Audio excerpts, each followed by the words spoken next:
Assalamu алейкум, урматтуу жалпы мекендештер. Биз кайка карап кетебиз, ким менен кетебиз, туура аңдап алышыбыз керек да. Акыйкат барыбыр жеңет. Бул баягы мусапырдын дуасы сөз кабыл болот дейт.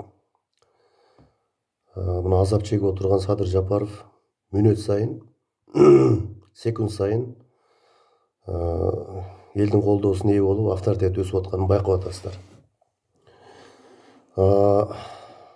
Азаттык радиосу Википедияга кирип Радио Свобода десеңиздер, ошол жерде маалымат жазылып турат. Азаттык бул Союз, Советтер Союзун талкалаганга атайын түзүлгөн ушул радиода, Американын.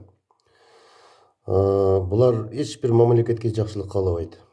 Булар ушул мамлекетти алсыздандырып, бийликте күчүн жоготуп, кыскасын айтканда артка тарта турган программа менен иштейт да. Булардын максаты ошондой.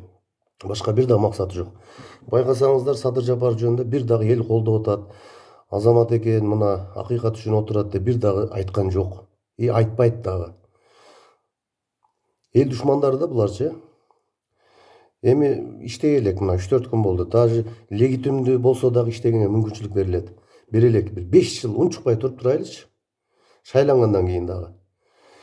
Ошон үчүн адамдын жүрөгүн Алла билүүчү. Бул бир да позитивный нерселер чыгарбайт. Динге каршы, ислам динге каршы, анан мамлекетти алсыздандыруу боюнча ошондой бир программаларды жеткирип турат да элгечи.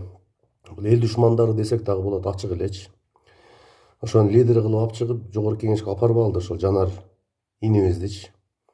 Ушуну лидер кылып, давай мына сөздөрдү сүйлөп бересиң, мындай кыласың. Артыңда биз турабыз, только ошону мактайт. Ошону элдер ишенип, ошону ээрчийт, анан өздөрүнүн саясатын жүргүзөт да. Бүт СДПКлар атам экенбиз дейт.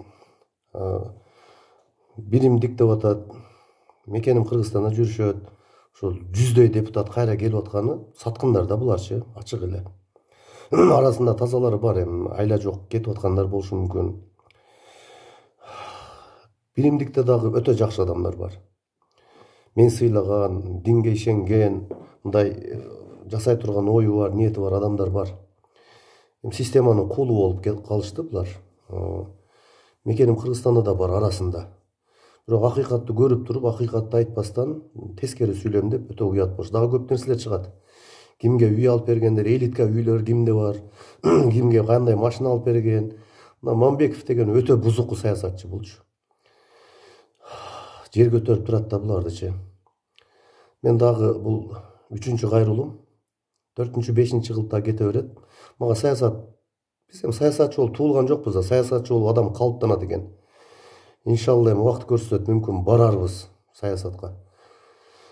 Бирок мындай бузукулар менен эч кандай мындай саясат менен барган туура эмес. Мен болсом Жанардан күчтүү саясатчы болом, Мамбековдон 10 эсе жакшы күчтүү саясатчы болом. Андан 10 эсе күчтүү сүйлөйм. Кеп сөздө эмес, иш белгиликте. Ойлойт окшойт, ушу жогорку кеңешке барып галстук тагып отурсам, мен бийик окшойм, акылдуу окшойм депчи. Могул жакта карапайым адам андан акылдуу керек болсочу, болушу мүмкүн. Ошон үчүн туугандар, акылыбызга келели. Азаттыкка ар бир жазылып аткан, чыгарып аткан материалдарына маани бериңиздер. И комментарий калтырсаңыздар, көбүнчө мага да 1-2 нерселер келди. Садыр деп жазса чыкпайт, башка сөз жазса чыгат. Булар өтө көп саткындар көбөйүп кеткен. Кыргызстанда 14 000 НПО бар. Ушул ички саткындарды жок кылмай сайын менде өтө көп маалыматтар бар, топтоп жүрөм. Ачыкка чыгарам иншалла. Аман болуңуздар. Бул кухня эмес.